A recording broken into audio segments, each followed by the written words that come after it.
Shalom, selamat datang di ibadah online GMS Kalimantan. Kami ucapkan welcome home untuk Anda yang baru pertama kali bergabung di ibadah kami. Kami mengundang Anda untuk bergabung di Connect Group. Connect Group adalah komunitas di mana Anda dapat digembalakan, bertumbuh, dan mengalami transformasi kehidupan. Untuk info lebih lanjut, Anda dapat menghubungi call center yang tersedia di layar Anda. Sebagai bagian dari ibadah, mari persiapkan persembahan. Anda dapat melakukan dengan via transfer ke nomor rekening gereja lokal yang tersedia berikut ini. Permohonan doa dapat Anda masukkan di kolom komentar. Tim doa akan berdoa untuk Anda. Kami mengajak Anda untuk dapat like, share, dan subscribe YouTube channel GMS Kalimantan, di mana Anda dapat menerima notifikasi untuk konten terbaru channel kami. Sebentar lagi ibadah akan dimulai, mari persiapkan tempat yang terbaik, dan juga Anda dapat silent HP Anda. Mari kita berdoa. Tuhan, terima kasih untuk hari ini. Thank you untuk perlindungan-Mu. Thank you untuk berkat-Mu yang dapat kami nikmati hari ini. Tuhan, sebentar lagi kami akan memulai ibadah ini, biar firman-Mu memberkati kami, membangun hidup kami lebih lagi, dan juga dari penyembahan dan pujian boleh membangun iman kami lebih lagi. Dan juga berkati persembahan ini, pakai persembahan ini untuk memperlebar kerajaan-Mu. Terima kasih Tuhan Yesus, haleluya, amin. Selamat beribadah, Tuhan Yesus memberkati.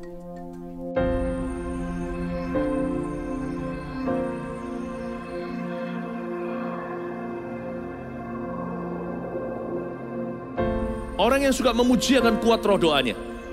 Orang yang berdoa pasti berakhir memuji. Karena Allah bertata di atas pujian. Siapa memuji, Allah mengatasi hidupnya.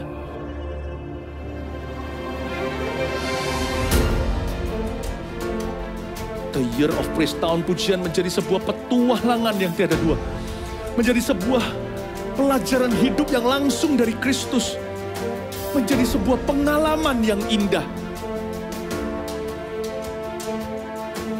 Waktu kita memuji Tuhan, seluruh kerajaan itu berdiri di sampingmu. Waktu kita memuji, seluruh kerajaan Allah dan kereta-keretanya yang tidak kelihatan berkuda dan berapi-api itu berada di kanan kiri.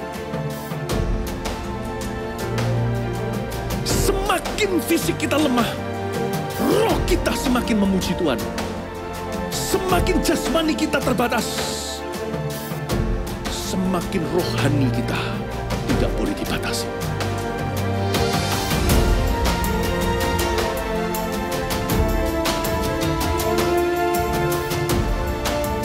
Welcome to the Year of Praise and Provision. Mari kita mengizinkan Tuhan merajut rancangan yang belum pernah kita bayangkan.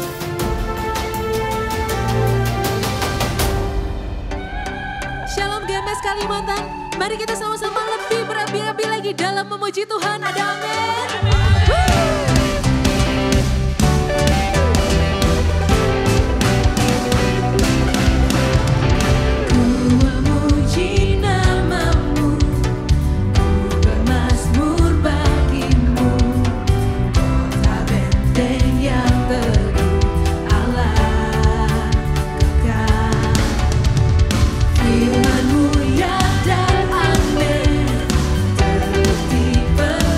Kuasa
Mari bertepuk tangan bersama-sama jemaat Tuhan. Hey.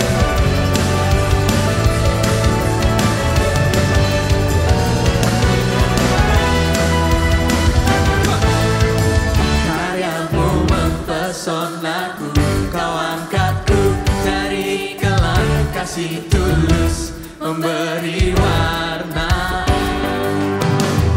Kau buang semua gelisah, kau beriku sukacita, kau buatku selalu tertawa. Kau taruh lagu-lagu dalam hatiku, mulutku bersorak memuji namamu.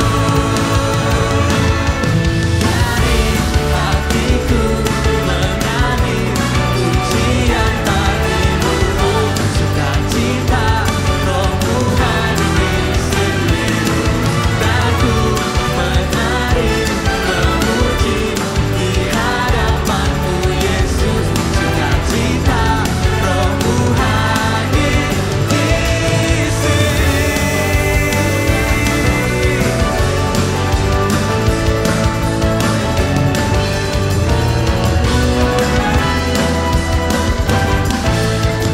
Karyamu mempesonaku, kau angkatku dari kelam, kasih tulus memberi warna. Kau buang semua gelisah, kau beriku sukacita, kau buatku selalu tertawa. Kau taruh lagu baru dalam hatiku, mulutku bersorak memuji namamu. Hey! Dari hatiku mengalir pujian bagimu, sukacita rohmu hadir di sini. Dan ku menari memuji di hadapanmu Yesus, sukacita rohmu hadir di sini. Mari menari bagi Tuhan.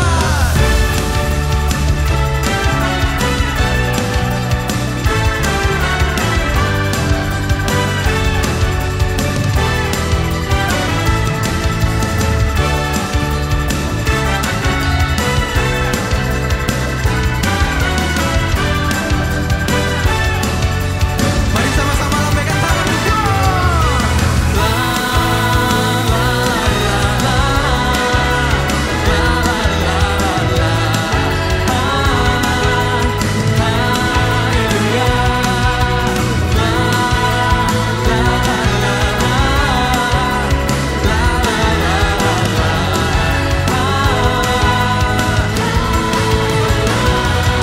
Dari hatiku mengalir pujian bagimu, sukacita rohmu hadir di sini. Dan ku menari memuji di hadapanmu Yesus, sukacita rohmu hadir di sini. Mari lambaikan tangan bersama-sama.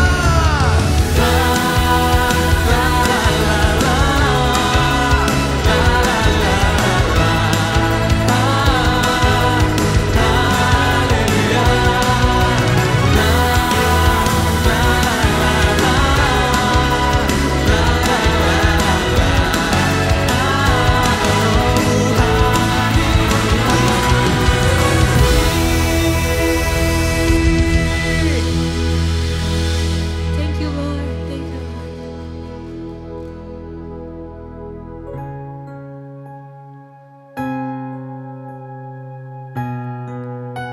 Kami percaya Tuhan, tidak ada satupun pribadi yang sama seperti Engkau.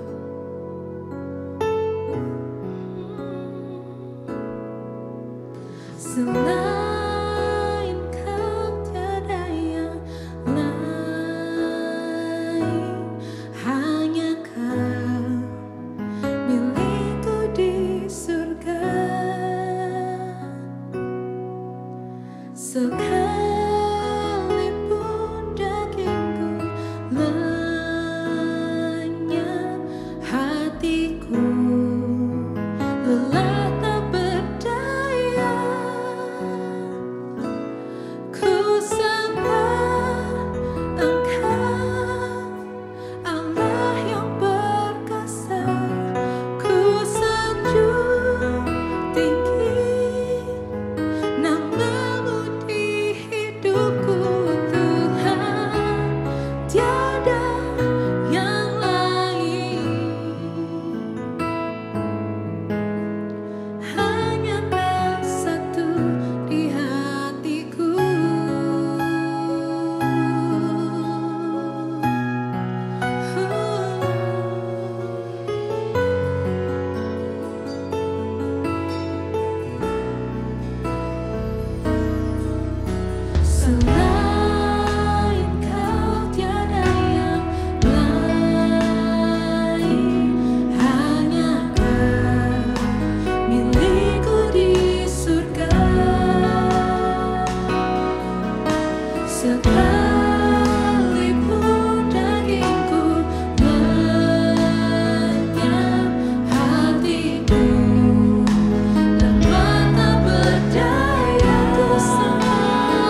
Mari kita berdoa kepada Tuhan. Kami mengucap syukur buat hari ini, untuk setiap anugerah yang Tuhan beri. Bahwa tidak ada Allah selain Engkau. Tidak ada Tuhan yang begitu setia dan begitu hebat. Kasih-Mu tidak pernah dibatasi oleh apapun juga. Terus lawat dan jamah kami. Pakai kami, mampukan kami. Untuk terus berjalan dalam rancangan kehendak Tuhan yang sudah Kau tetapkan bagi kami. Terima kasih ya Tuhan. Biar lawatan-Mu yang ada tempat ini, lawatan yang sama yang juga mengerjakan di tempat-tempat setiap jemaat-Mu menikmati hadirat dan firman-Mu. Urapi hamba-Mu, urapi firman-Mu. Dan biar kami hari ini sekali lagi boleh bangkit dari semua roh kelemahan dan keterpurukan. Dan kami percaya bahwa kami adalah orang-orang telah ditetapkan menjadi orang yang lebih daripada pemenang. Terima kasih, kami serahkan ibadah hari ke dalam tangan-Mu. Hanya dalam nama Tuhan Yesus Kristus kami sudah berdoa dan kami sudah mengucap syukur. Sama-sama yang percaya yang siap diberkati Tuhan, kita berkata haleluya dan amin. Baik, shalom jemaat Tuhan. Saya percaya dimanapun Anda berada, kita semua ada dalam perlindungan, kasih karunia, dan anugerah yang terbaik. Sehingga kita terus hidup di dalam tuntunan Tuhan sampai kita bisa menyelesaikannya dengan baik. Sama-sama kita buka di dalam 2 Timotius pasal yang pertama di ayat yang ketiga. 2 Timotius pasal yang pertama ayat yang ketiga sampai nanti kita baca di ayat yang ke-8. Ucapan syukur dan nasihat untuk bertekun. Ya. Ayat yang ketiga, aku mengucap syukur kepada Allah yang kulayani dengan hati nurani yang murni, seperti yang dilakukan nenek moyangku. Dan selalu aku mengingat engkau dalam permohonanku, baik siang maupun malam. Ayat yang keempat, dan apabila aku terkenang akan air matamu yang kau curahkan, aku ingin melihat engkau kembali supaya penuhlah kesukaanku. Ayat yang kelima, sebab aku teringat akan imanmu yang tulus ikhlas.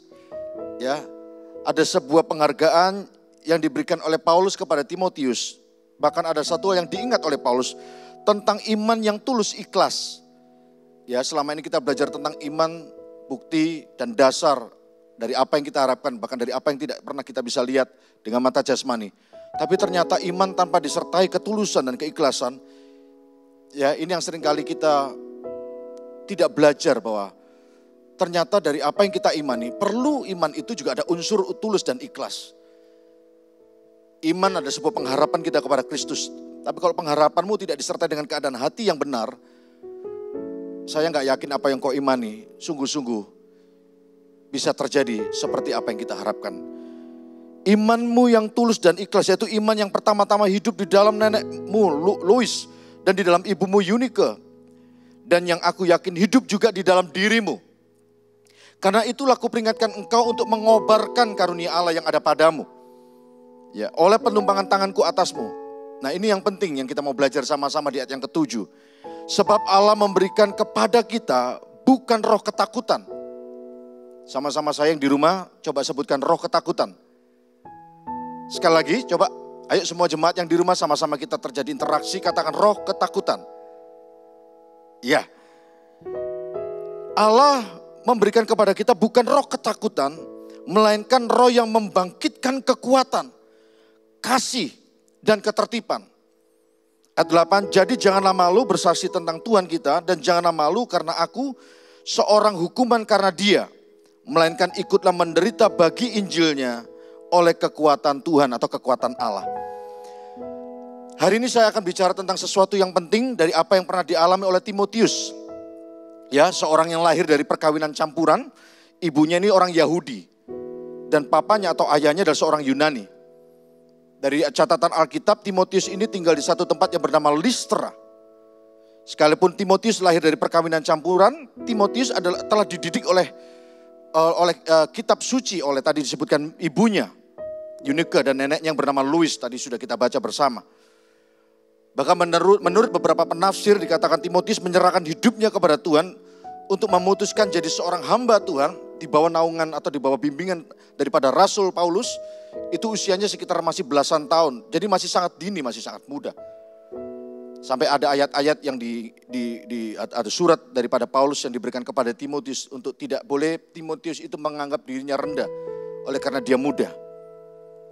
Tapi satu hal, bagaimana Timotius ini diperingatkan oleh Paulus untuk tidak boleh tinggal dan hidup di dalam namanya roh ketakutan. Siapapun bisa mengalami ketakutan, takut akan situasi, takut akan keadaan, takut akan seseorang. Ya. Tapi ternyata ketakutan itu ada yang disebut dengan roh ketakutan. Ini yang saya mau bahas bersama-sama, bagaimana Anda dan saya harus bisa menaklukkan dengan yang namanya roh ketakutan atau roh, saya bisa menyebutnya dengan bahasa lain, roh intimidasi. Saya kasih judul khotbah hari ini, bagaimana Anda dan saya sebagai umat pilihan Tuhan, bukan cuma kita dimampukan untuk menang terhadap roh ketakutan atau roh intimidasi, tapi mari sama-sama kita terus berjalan di dalam urapan dan otoritas Tuhan untuk bisa menaklukkan semua roh intimidasi dalam pekerjaanmu, ya, di tengah-tengah keluargamu, di tengah bisnismu, di tengah pelayananmu, sebab 2 bulan ke depan, di mana kita akan masuk di tahun yang baru, tahun 2022, kita semua akan kembali boleh menjadi orang-orang yang hidup lebih daripada pemenang. Katakan amin. Apa itu roh intimidasi? Ya, intimidasi ini bukan hanya rasa takut. Intimidasi ini bukan sesuatu yang hanya menekan hidup seseorang. Intimidasi ini bisa berupa sebuah ancaman, ya, sebuah keadaan situasi oleh siapapun dalam bentuk apapun yang membuat Anda dan saya, yang pertama-tama dampaknya itu seringkali tanpa sadar membuat sukacita yang daripada Tuhan itu tercuri. Saya ulangi satu kali lagi. Intimidasi yang dibuat oleh keadaan orang atau apapun juga, yang saya percaya Alkitab tadi mengajarkan pada kita bahwa ada yang namanya roh ketakutan yang membuat seorang itu sukacitanya itu bisa tercuri. Orang gak bisa lagi punya joy. Berapa minggu yang lalu saya sampaikan buat jemaat lewat pertemuan Connecting Time CT, bahwa joy of the Lord, sukacita Tuhanlah yang menjadi kekuatan kita. Sukacita Tuhan tidak boleh digagalkan oleh apapun. Dan saya percaya sukacita Tuhan tidak pernah bisa gagal oleh situasi, oleh keadaan, bahkan oleh siapapun juga. Kalau kita tahu bagaimana hidup di dalam sukacita Tuhan. Karena sukacita Tuhanlah yang memampukan kita. Semua beban berat itu akan terasa ringan. Kenapa? Ada sukacita Tuhan yang menolong dan memampukan kita. Dan di dalam sukacita Tuhan itu ada kasih karunia. Dalam sukacita Tuhan ada mujizat. Sukacita di dalam Tuhan ada pengharapan di dalamnya. Katakan amin. Jadi yang pertama, intimidasi itu membuat sukacita Tuhan itu tercuri. Yang kedua, orang yang ada dalam bayang-bayang intimidasi, dia akan kehilangan damai sejahtera. Ya, damai sejahtera Tuhan pun akan tercuri di sana. Damai sejahtera Tuhan tidak akan pernah hilang selama kita tahu cara hidup di dalamnya dan terus memegang dengan erat. Pekerjaan iblis disebutkan dia adalah pencuri, pembunuh, dan membinasa. Salah satu karya atau pekerjaan iblis atau roh jahat dalam hidup orang percaya apa? Dia curi damai sejahteramu. Anda nggak tenang, Anda panik, Anda gentar, Anda ketakutan. Ini ketakutan bukan ketakutan yang biasa karena takut jarum suntik. Mungkin sebelum Anda divaksin kemarin. Anda takut karena mungkin Anda tidak bisa bayar hutang. Bukan, bahkan lebih daripada itu. Anda punya duit, Anda bisa membayar hutang Anda. Anda bisa punya sesuatu yang Anda miliki. Tapi ada orang-orang itu yang merasa ketakutan begitu hebat, begitu luar biasa. Sampai-sampai Anda tidak menemukan alasan kenapa Anda bisa hidup dalam ketakutan. Kata siapa orang yang punya duit lebih, dia pikir dia punya keberanian dalam menghadapi masa depannya. Ada orang-orang yang diberkati luar biasa. Tapi dia masih bisa dibayang-bayangi oleh roh ketakutan. Dan tadi saya menyebutkan di depan tadi bahwa ada roh intimidasi. Sehingga orang itu tidak bisa tidur, gelisah, ya, tidak bisa deep tidurnya, terganggu ini dan itu.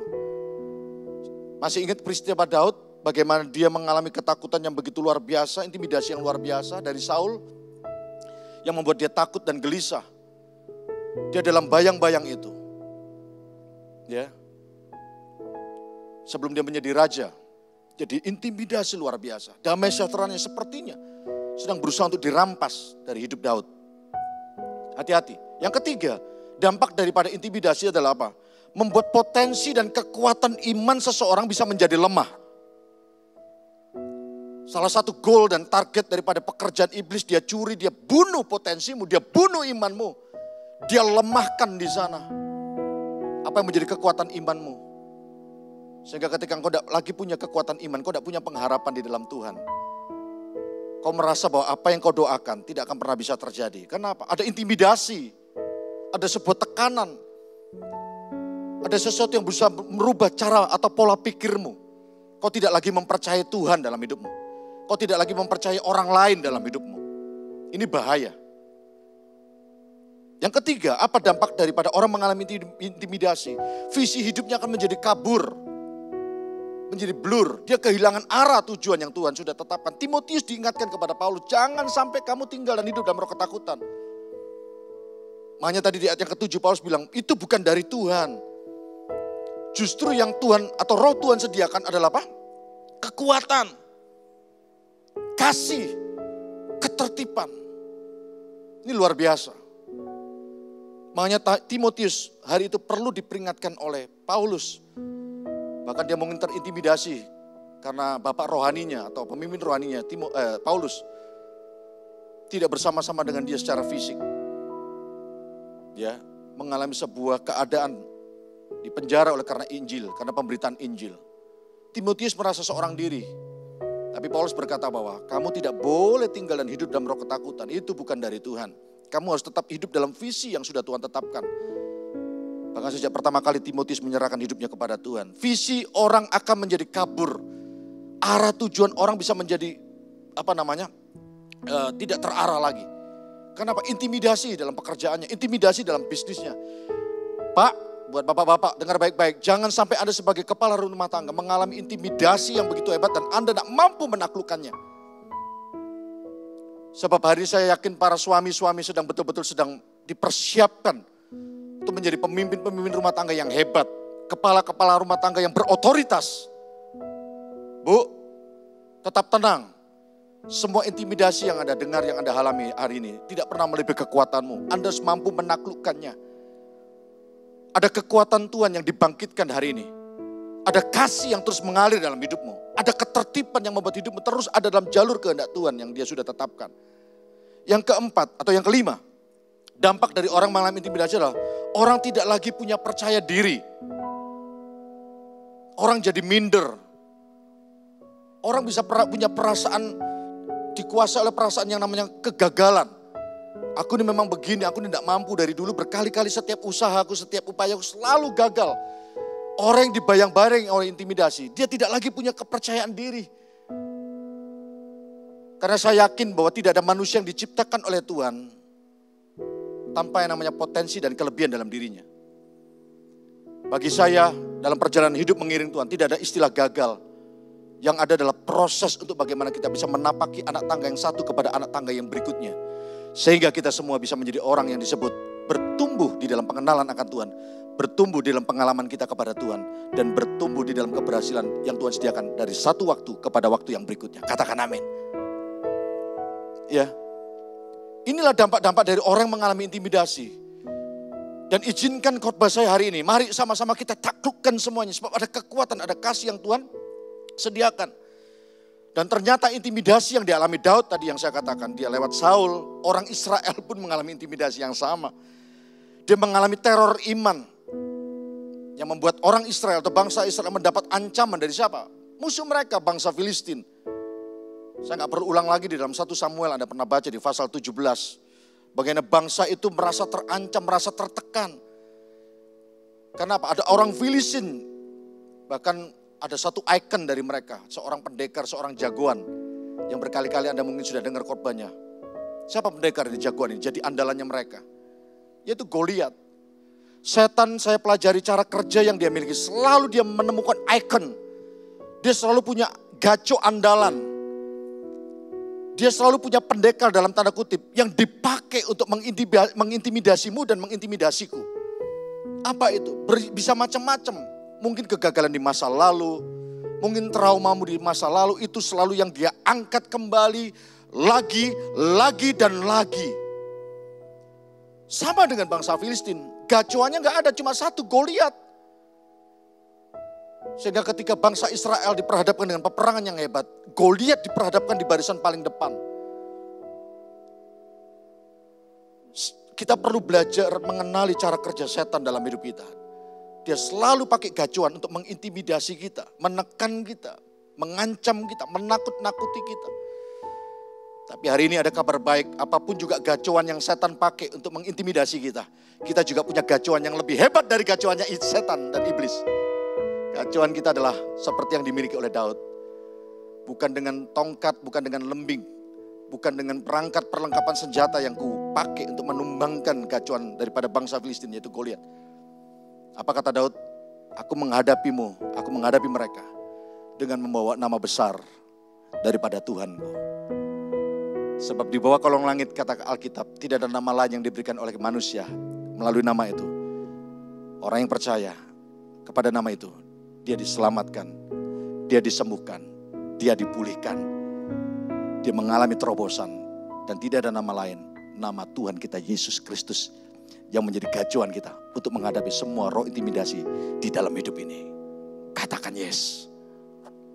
Ya, kita tahu bagaimana Goliat kan memiliki tinggi berapa? 6 hasta.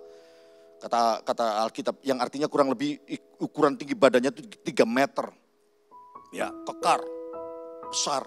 Dia punya perlengkapan senjata yang hebat, saya tidak bahas lagi di sini.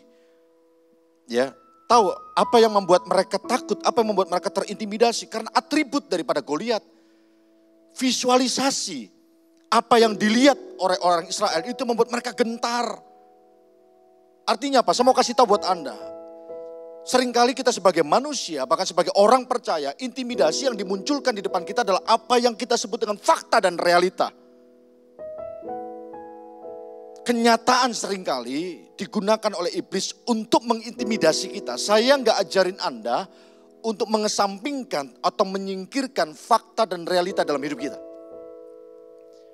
Tapi saya perlu ingatkan Anda sekali lagi bahwa fakta keadaanmu hari ini, kenyataan yang sedang terjadi, jangan sampai dipakai oleh oknum-oknum yang tidak bertanggung jawab, terutama penguasa-penguasa di udara, rojo di udara. Untuk apa? Dia pakai untuk mengintimidasimu dan mengintimidasiku. Orang Filistin tahu gacuan ini yang bisa melemahkan orang-orang Israel. Tapi mereka salah, ada satu orang daripada Israel yang tidak mampu dilemahkan imannya.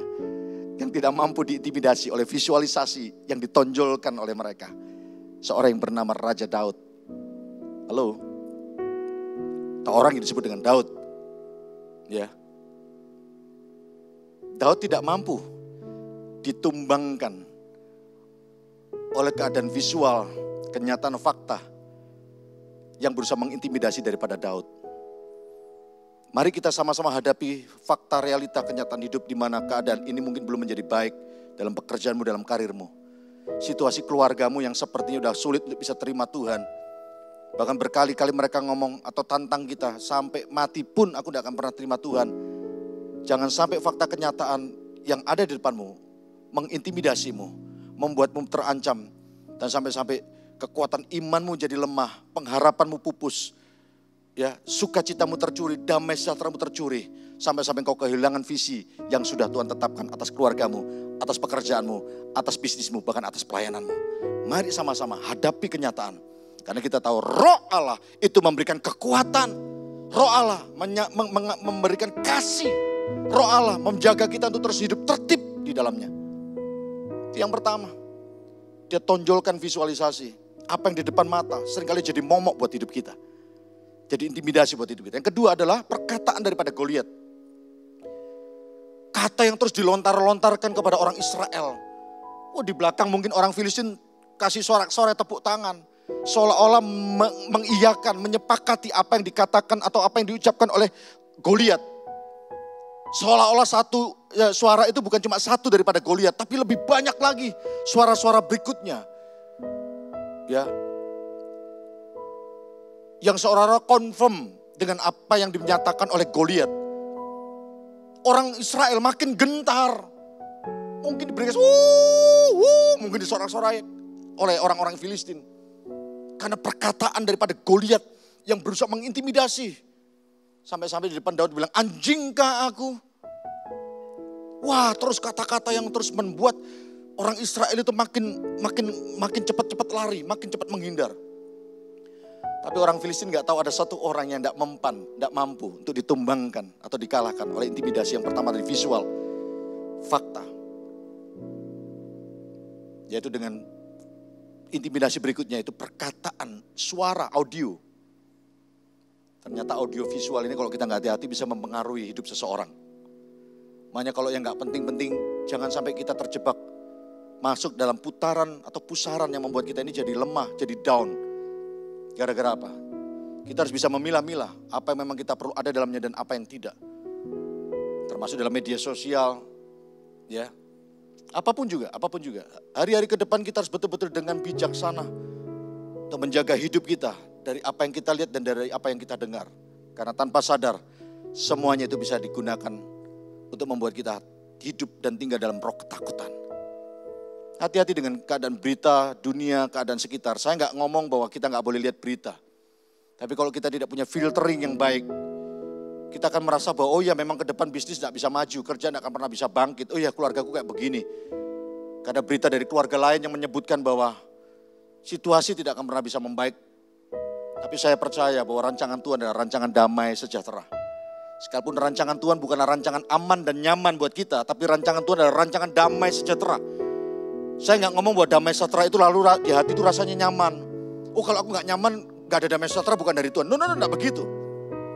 Saya perlu kasih tahu buat Anda yang disebut damai sejahtera itu belum tentu nyaman buat kita. Makanya orang kalau menalar atau menakar damai sejahtera Tuhan dengan rasa nyaman di hati kita. Kadang untuk hidup dalam Tuhan itu membuat kita tidak aman dan nyaman. Anda bisa ngerti maksud saya? Kadang kita harus dibuat tidak nyaman oleh keadaan sekitar. Saya waktu awal-awal bertobat, ya, saya harus dikucilkan oleh teman-teman sekolah. Saya tahu mereka orang-orang yang berusaha untuk coba menarik saya kembali, ya, ke kehidupan lama. Ya, saya coba bergumul, saya berdoa. Ini apa yang sedang Tuhan izinkan terjadi? Kalau saya bilang bahwa kok rasanya ini kok gak damai sejahtera ya, lebih baik aku bersama dengan mereka teman-teman sekolah. Justru mungkin saya salah mengartikan tentang rancangan Tuhan yang disebutkan tadi penuh dengan damai sejahtera. Kadang untuk hidup dalam rancangan damai sejahteranya Tuhan, kita perlu mengambil sikap dan keputusan yang tegas. Karena kita sebagai orang percaya, sebagai orang beriman, perlu menguji segala sesuatu di dalam iman dan doa. Sehingga kita bisa tahu bahwa rancangan Tuhan bukanlah rancangan aman dan ternyaman. Tapi rancangan Tuhan yang disebut rancangan damai sejahtera adalah rancangan yang terbaik buat orang-orang pilihannya. Halo. Amin. Ya, ini penting. Jadi orang-orang Israel mengalami sebuah intimidasi yang luar biasa. Ya, membuat kita bahkan tidak lagi bisa melihat kebaikan Tuhan. Padahal dari perkataan Goliat, ya saya coba bisa bayangkan itu suaranya pasti menggelegar. Ya mungkin ngebas begitu kan. Kalau suara saya begini, hei. Padahal dengar baik-baik, suara gertakan dari Goliat tidak lebih dari suara auman singa, kata 1 Petrus pasal 5 ayat 8. Yang dikatakan apa? Sadarlah dan berjaga-jagalah. 1 Petrus pasal 5 ayat 8. Sadarlah dan berjaga-jagalah. Lawanmu si iblis berjalan keliling sama seperti singa yang mengaum-ngaum. Dan mencari orang yang dapat ditelannya. Saya ulang sekali lagi, iblis berjalan keliling sama seperti. Kalau ada kata atau kalimat sama seperti kan belum tentu seperti yang dimaksudkan. Ini kata kiasan diibaratkan seperti singa yang mengaum-ngaum. Orang kalau dekat binatang buas, apalagi kayak singa yang digambarkan kita, orang udah ngeri dulu. Padahal seringkali kalau Anda pernah dengar khotbah para pendeta hamba Tuhan, iblis itu seperti singa ompong. Dia udah gak punya kekuatan apa-apa. Seperti kata Alkitab, mencari orang yang dapat ditelan. Saya yakin Anda dan saya tidak dapat dan tidak mungkin dapat ditelan oleh iblis selama kita punya iman, selama hidup kita menang dari semua intimidasi. Selama kita tadi dikatakan Alkitab sadar dan berjaga-jaga. Kecuali kalau Anda tidak sadar dan Anda tidak pernah hidup untuk berjaga-jaga, tidak heran Anda pun akan menjadi orang yang dapat ditelan oleh lawan kita, yaitu dikatakan di Alkitab, yaitu si iblis. Suara daripada Goliat tidak lebih dari suara yang cuma mengaum. Ya. Suara yang sebetulnya tidak ada lagi kekuatan di dalamnya. Tapi itu yang dipakai oleh orang Filistin untuk mengintimidasi orang Israel atau bangsa Israel. Tapi Daud tahu bahwa ini orang, sekalipun secara visual memang kenyataannya tinggi badannya sekian, lebih dari orang-orang mereka atau orang-orang Israel. Dengan suara yang begitu menggelegar, dengan kata-kata yang mungkin mengancam, kata-kata mengintimidasi, kata-kata membuat rasa takut, kata-kata yang mungkin melukai perasaan mereka. Tapi Daud tidak mengindahkan semuanya itu. Sebab Daud tahu salah satu cara menaklukkan keadaan intimidasi dalam hidupnya adalah apa? Terus dihadapi, terus maju, terus move on, tidak menyerah. Karena Daud tahu setiap usaha yang dilakukan di dalam nama Tuhan tidak ada yang pernah kembali dengan sia-sia. Katakan amin. Katakan yes.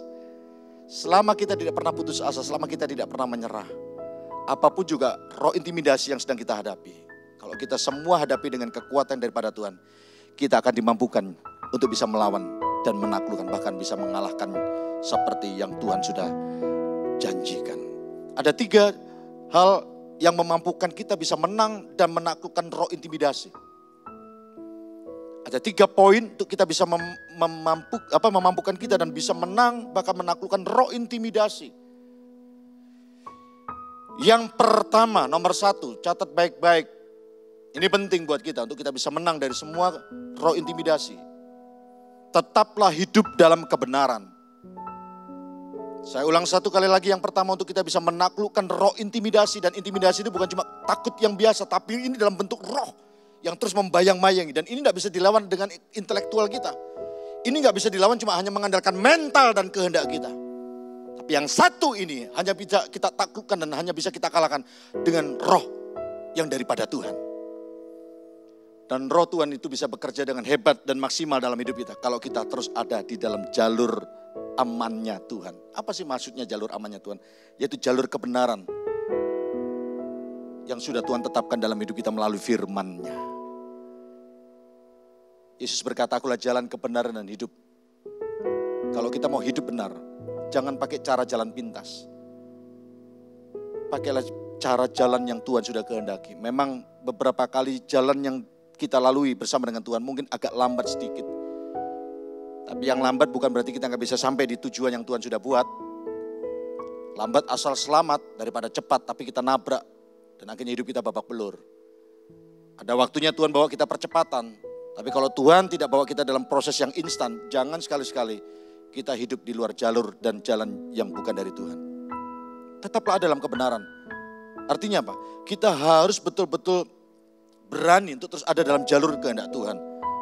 Kita harus berani mengambil keputusan lepas dan bangkit dari keterikatan dosa. Jika kita hari ini ada dalam pencobaan, kita dalam perbuatan dosa, segera minta ampun dengan sungguh-sungguh kepada Tuhan. Supaya Pak, roh intimidasi tidak lagi membayang-bayang hidup kita. Itu yang dimaksud tetap hidup dalam kebenaran. Dan kita yang telah diampuninya, kita telah hidup merdeka dari dosa. Dan orang yang merdeka dan lepas dari dosa, saya yakin 1000% tidak akan pernah lagi ada ruang untuk intimidasi bercokol di dalam hidupnya. Ya. Dosa yang dengan sengaja dipelihara akan selalu bekerja mengintimidasi seseorang. Dosa itu nikmat di depan tapi bayarnya mahal di belakang. Intimidasi akan selalu membayang-bayangi orang yang tinggal dalam dosa. Saya gak pernah ketemu dengan orang yang pernah berbuat salah, hidupnya bisa tinggal tenang. Orang yang berbuat salah, kalau dia tidak segera membereskannya, dia akan kehilangan namanya percaya diri. Dia akan mengalami terintimidasi. Makanya jangan sampai roh intimidasi ini menguasai hidupmu. Mari tetap hidup dalam jalan kebenaran. Mari tinggalkan semua kehidupan yang tidak berkenan di hadapan Tuhan. Tinggalkan semua keterikatan dosa. Karena dosa itu selalu di dalamnya ada roh ketakutan, ada roh intimidasi, ada roh yang menekan, yang membuat hidup kita tidak merasa layak di hadapan Tuhan.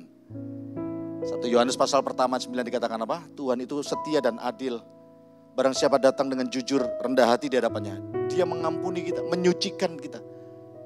Bukan cuma dari segala kejahatan, bahkan dari segala dosa yang hari ini mungkin masih tinggal di hidup kita. Oke, jadi yang pertama mari kita terus ada dalam kebenaran.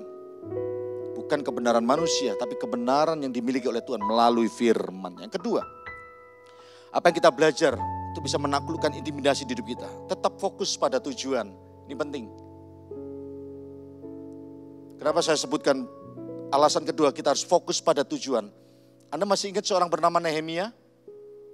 Orang yang terpanggil untuk membangun tembok Yerusalem yang runtuh itu? Dari perjalanan awal, tengah, bahkan sampai sudah mau berakhir tembok itu berdiri, dia mengalami intimidasi yang luar biasa.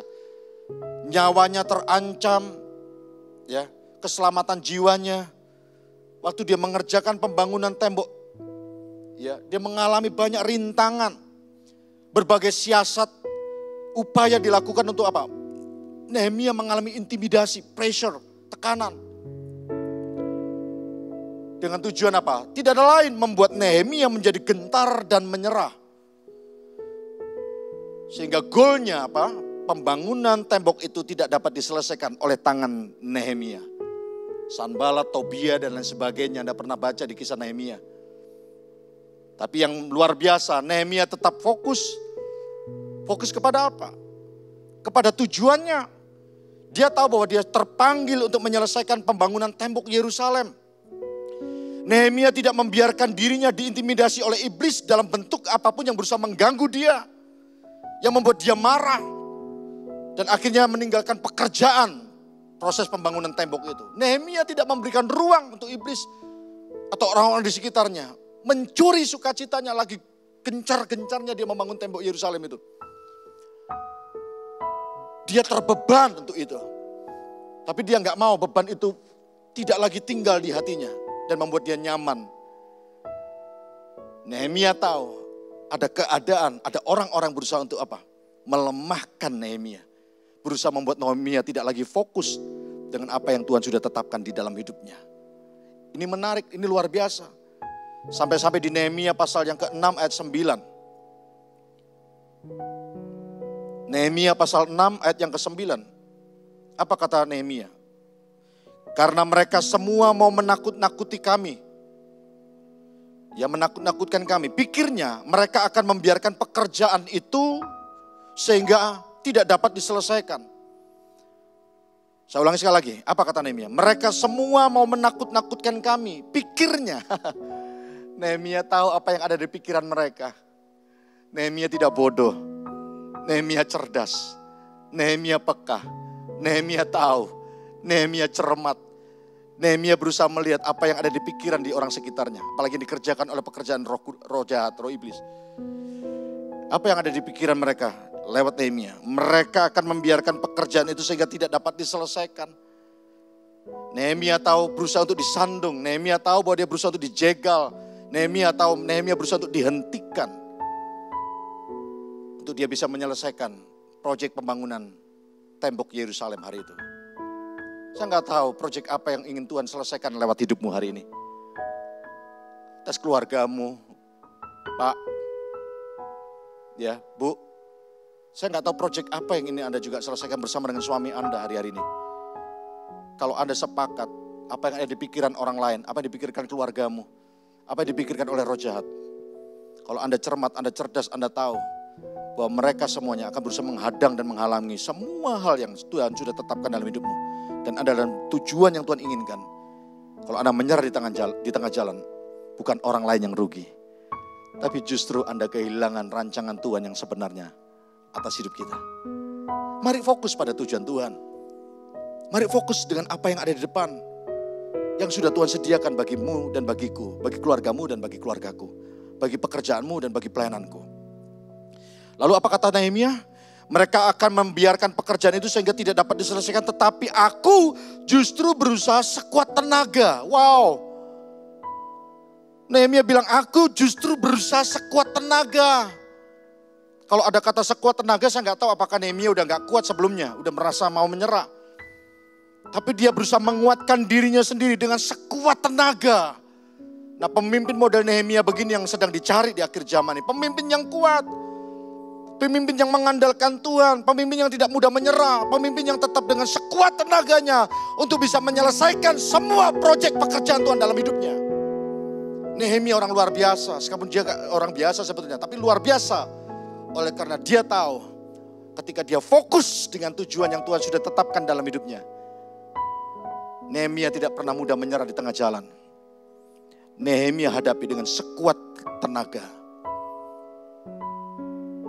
Dengan tetap fokus pada tujuan.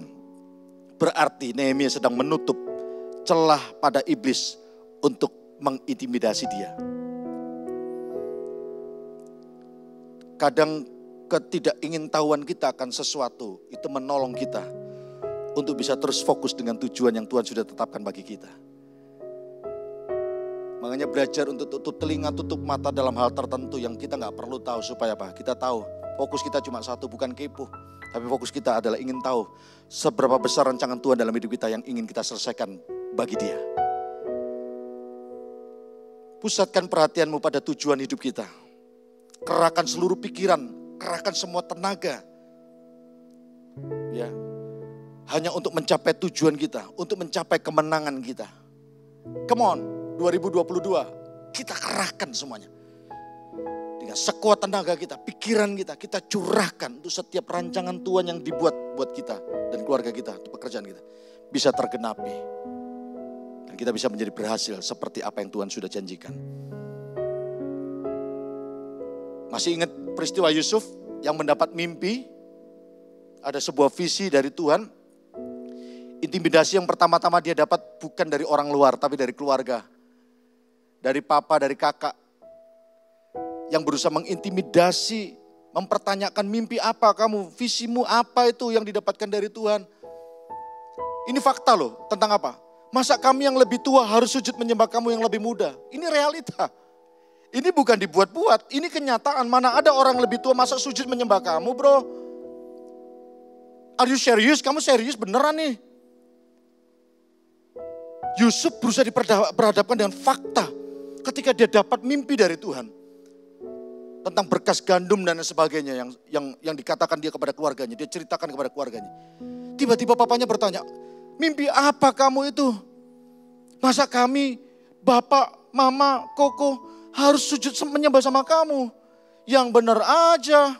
Apalagi zaman itu bagaimana nilai-nilai penghormatan terhadap orang tua sangat dijunjung tinggi. Yusuf berusaha untuk coba diintimidasi. Sekalipun saya tahu bahwa tidak semua keluarga mengintimidasi. Saya pernah cerita sama jemaat, 2 anak saya dulu waktu masih kecil.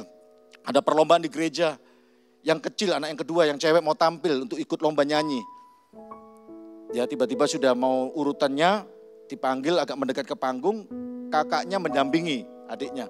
Dari kejauhan saya coba awasi, kok ada bisik-bisik cerita, saya pikir mungkin oh ya hal yang positif, yang baik.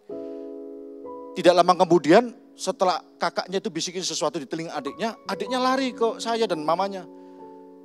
Dan ketika lari kepada saya, dia taruh mukanya di lutut, di paha saya, di pangkuan saya. Dia nangis, dia geleng-geleng gini. Saya tanya kenapa? Aku enggak mau tampil, aku enggak mau naik panggung, aku enggak mau ikut lomba nyanyi. Saya tanya kenapa? Dia nangis sejadi-jadinya. Saya tanya kenapa?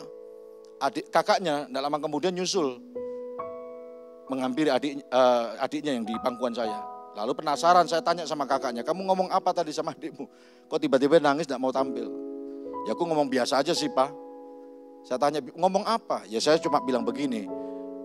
Kakaknya kalau panggil adiknya itu noni. Biasa punya panggilan di rumah noni. Non, kamu yakin gak kamu mau tampil? Kamu serius kamu ikut lomba nyanyi? Karena orang-orang sebelumnya itu nyanyinya, suaranya, kualitas suara mereka itu begitu luar biasa. Saya nggak ngomong bahwa anak saya nggak bisa nyanyi. Ya, dibanding mereka saya tahu. Ini sebuah fakta bahwa kenyataan bahwa dibanding orang-orang sebelumnya. Anak saya mungkin di bawah mereka. Tiba-tiba kakaknya coba bilang, kamu yakin? Itu adiknya langsung down. Simple, sederhana. Kamu yakin? Kamu serius kamu ikut lomba nyanyi? Saya bilang, loh kok kamu kakak seharusnya kan menguatkan, memotivasi. Kok kamu malah nakut-nakut? Ya kan ini realita Pak. Ini kan saya perlu ngomong sama Noni. Saya nggak ngomong bahwa keluarga itu juga bisa menjadi faktor intimidasi buat hidup kita. Jangan-jangan mungkin ada orang-orang yang Tuhan pakai bukan untuk mengintimidasi. Tapi memberikan sebuah challenge, tantangan, ujian. Supaya apa? Kita punya keberanian naik tingkat kepada level yang berikutnya. Saya percaya orang-orang dekat kita, orang-orang yang dipakai Tuhan, orang-orang yang cinta Tuhan, orang-orang yang diurapi Tuhan. Ketika dia menyampaikan sesuatu bukan untuk mengintimidasi. Tapi mungkin menguatkan kita, mendukung kita. Hanya perkataannya mungkin yang kurang tepat. Tidak boleh cepat-cepat menyalahkan pemimpin, gembala, orang di sekitar, pasangan. Kamu ini dipakai setan mulutmu begitu, jangan. Tapi kita juga perlu tahu ada orang-orang di sekitar yang dipakai roh jahat. Untuk apa? Memberikan roh ketakutan, intimidasi. Membuat kita tidak lagi maju. Ya, menghampiri apa yang Tuhan sediakan. Kita jadi mundur, kita jadi ketakutan, kita jadi gentar.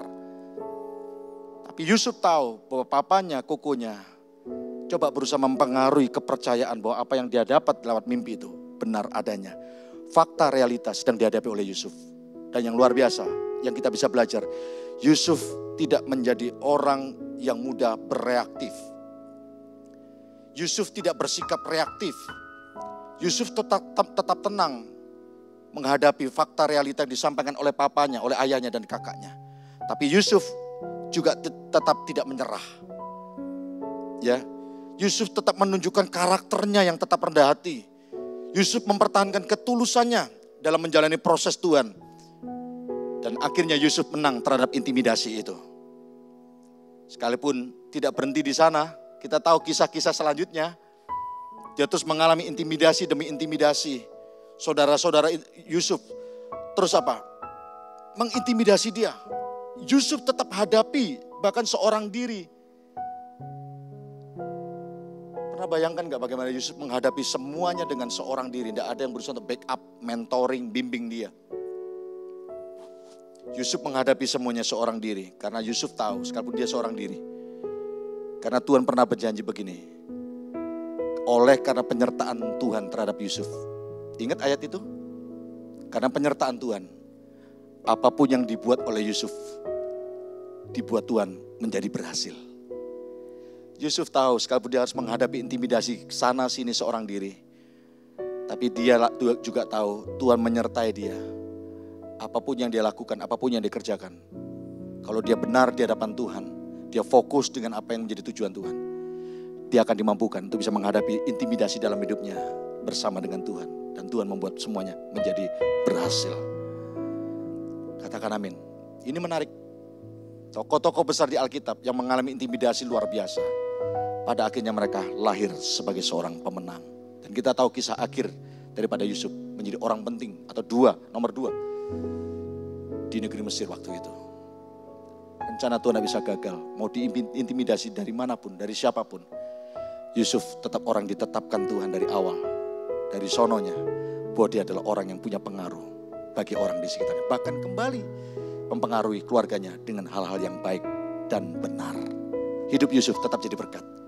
Intimidasi tak akan pernah bisa menggagalkan dan mengurungkan niat dan tujuan Tuhan dalam hidup Yusuf. Yang ketiga, apa yang kita bisa lakukan ketika kita mau menaklukkan roh intimidasi? Tetaplah hidup dalam damai sejahtera dan sukacita Tuhan. Ketiganya, pertama, dua dan tiga dimulai dari kata tetap. Tetap hidup dalam jalan kebenaran, tetap fokus pada tujuan yang Tuhan tetapkan. Yang ketiga, tetaplah hidup dalam damai sejahtera dan sukacita Tuhan. Karena dengan damai sejahtera yang disediakan, sukacita yang Tuhan sediakan, yang memampukan kita untuk bisa menikmati semua proses, semua tantangan, semua intimidasi yang coba ada di sekitar kita. Sama-sama mari kita datang pada Tuhan, kita taklukkan semua roh intimidasi. Dan saya yakin di tahun yang baru kita akan dimampukan menjadi orang-orang yang diberkati, dipakai Tuhan luar biasa. Mari kita datang pada Tuhan. Mari siapkan hati kita kepada Dia. Haleluya. Bapakku rindu. Amin. Menyenangkanmu. Ajarku lebih dalam untuk mengenal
yang rindu menyenangkan Tuhan, mari katakan sama-sama kepada Dia.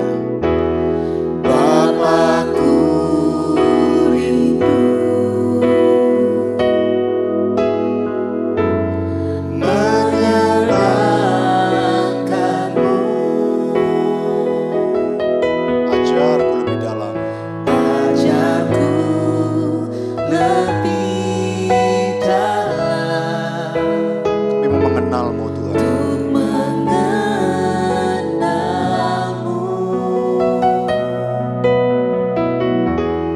Bapakku pintar, Layakkan aku, layakkan ya Tuhan yang mampu melayakkan kami ya Tuhan. Bawa aku untuk menyembah-Mu, bawaku untuk menyembah-Mu di balik tirai yang suci. angkat dua tangan kita katakan, Bertemu muka dengan muka, tenggelam di dalam kasih-Mu Bapa. Oh Tuhanku, rindukan selalu kami mau diam dalam bait-Mu. diam dalam bait. Kami mau bertemu muka dengan muka, Bertemu muka dengan muka, tenggelam di dalam kasih-Mu Bapa. Oh Tuhanku, rindukan selalu diam dalam bait-Mu. biar firman ini boleh meneguhkan hati kami, iman kami ya Tuhan. Untuk kami boleh menang, bahkan menaklukkan semua roh intimidasi dari keadaan apapun, dari situasi apapun. Sebab kami tahu ketika Tuhan di pihak kami, siapa yang bisa melawan kami? Selama kami hidup dalam kebenaran-Mu, kami fokus terhadap tujuan yang sudah Tuhan tetapkan. Kami terus hidup dalam damai dan sukacita yang Tuhan sediakan bagi kami. Kami akan dimampukan terus berjalan menuju tempat yang Tuhan kami boleh inginkan ada di sana. Biar jemaat-Mu dimanapun berada hari-hari ini, kami mau menang terhadap roh intimidasi dari keluarga, ya, dari pasangan, dari orang tua, dari teman, dari keadaan yang menekan kami. Semua roh ketakutan dapat dikalahkan oleh roh yang Tuhan sudah sediakan bagi kami, yaitu Roh Kudus. Roh yang membangkitkan kekuatan, roh yang membangkitkan kasih, roh yang membangkitkan ketertiban. Biar dengan roh itu kami akan berjalan seperti Daud, berjalan seperti Yusuf, berjalan seperti Nehemia. Sehingga semua intimidasi tidak mampu menghadang, tidak mampu boleh menghentikan perjalanan kami. Itu terus ada di dalam rancangan yang Tuhan sudah buat, yaitu rancangan terbaik dan rancangan damai sejahtera. Angkat dua tanganmu, menyenangkan. Semua di rumah katakan, mari yang mau menang terhadap intimidasi. Hanya itu kerinduanku. Ini yang kita mau berikan bagi Tuhan, menyenangkan Dia. Ya, Dia melawatmu hari ini. Dia melawatmu, Dia menjamahmu hari ini. Buka hatimu. Hanya itu kerinduan. Itu kerinduan hati kami. Oh, menyenangkanmu. Kami mau senangkan Tuhan. Lebih dari apa yang kami bisa berikan kepada manusia. Hanya itu kerinduanku. Pakai kami, pakai jemaat-Mu. Haleluya. Kami mau menyenangkan Tuhan. Dan hatimu. Hanya itu kerinduanku. Sekali lagi yang mau menyenangkan Tuhan. Menyenangkanmu. Senangkanmu. Haleluya. Hanya itu kerinduanku.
menyenangkan-Mu Tuhan. Kami mau menyenangkan Kau ya Bapa. Haleluya. Haleluya. Terima kasih untuk kasih setia-Mu. Terima kasih untuk kekuatan yang Kau sediakan. Terima kasih untuk pembela-Mu. Terima kasih untuk kasih-Mu ya Bapa. Haleluya.